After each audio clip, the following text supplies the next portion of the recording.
Hey, this is Kristen Pontius, and this is the last module, the Human Resource Frame of Leadership.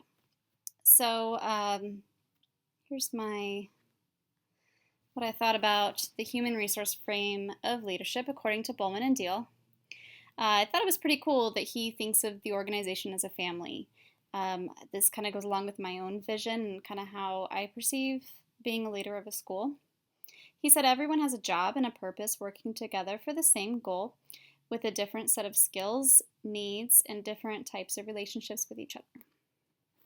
The focus is on skills, attitudes, teamwork, and communications. I really liked how he said the organization exists to serve the human needs first. This is the same as what I feel with my vision, that the school exists to serve the students' needs first. He said, without people, there's no organization, and without organization, there are no people. This is the same with students and the school. And lastly, he talked about making sure that there's a good fit between the individual and the system in order for everyone to succeed. So this is really something to keep in mind for a leader when they are hiring their staff, to make sure that there is a good fit so that both the staff and the school benefit. Here is my leadership hierarchy in the school. So first of all, I have the students at the top. Everything should be done for the sake of the students in a school. Every decision should be made because of the students. Every decision should be made for the students.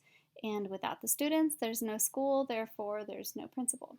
So they should be at the top. Under the students, I have teachers and parents.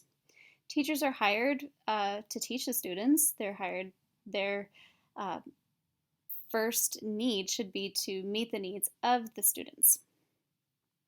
Parents are equally as important because if you don't share the same vision with them, then they might simply find a different school to take their students to.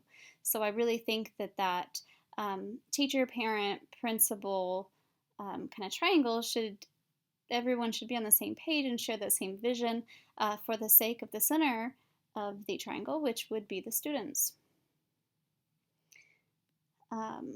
Let's see, next I have listed office staff, paraprofessionals, and the community. I have seen how much influence the office staff can have and how much they do on a daily basis to make the school run accordingly. I've seen what happens when teachers kind of get on their bad side, and you definitely don't want that. Teachers really need to be respectful of the office staff, and they have a lot of power. They are the first people that anyone talks to if they go to the school or if they call the school. So that's a really important place to be. They also keep things organized and make sure that everything runs smoothly. Paraprofessionals are equally as important because they're working with our special needs students. They're taking the materials and instruction from the teacher and then instructing with the students individually. Equally as important is the community. I really think it's important to have a relationship with the community because the community is the one who supports the events at the school. They also can provide additional support for the school, whether it's like training classes during school hours, specific skill training opportunities. I also think that with the supportive community, you'll have supportive staff members. So the community is where you can get a lot of those paraprofessionals and your cooks and your custodians and those sort of professions just come straight from the community. So it's important to have that really good relationship with your school. Next, I have cooks, custodians, and maintenance personnel. The maintenance personnel fix all the issues in the school to really make things work and run. So that's very important. If anything breaks down, I do think that your school will still run. So that's why I kind of have them a little bit lower. But it won't be smoothly. So they are still incredibly important. Custodians clean and the cooks prepare the meals for the students. These are all for the students specifically, so they are still important.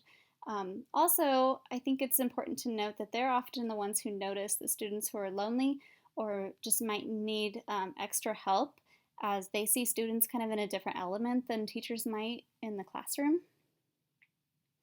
And then lastly, I placed alumni.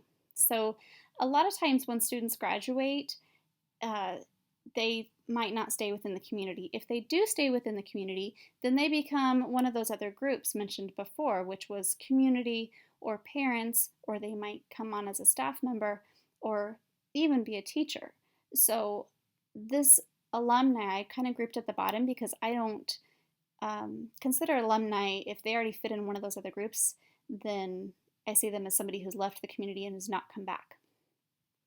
While we do want them to return the community and keep that relationship open, I kind of feel like if they left, they probably left for a reason, and I'm not sure that they would consider or that I would consider them of high importance because the vision that they had when they were in the school is probably different than the vision that is currently at the school because I really think that the vision needs to change just as the students change and as the needs change year to year or even throughout the year.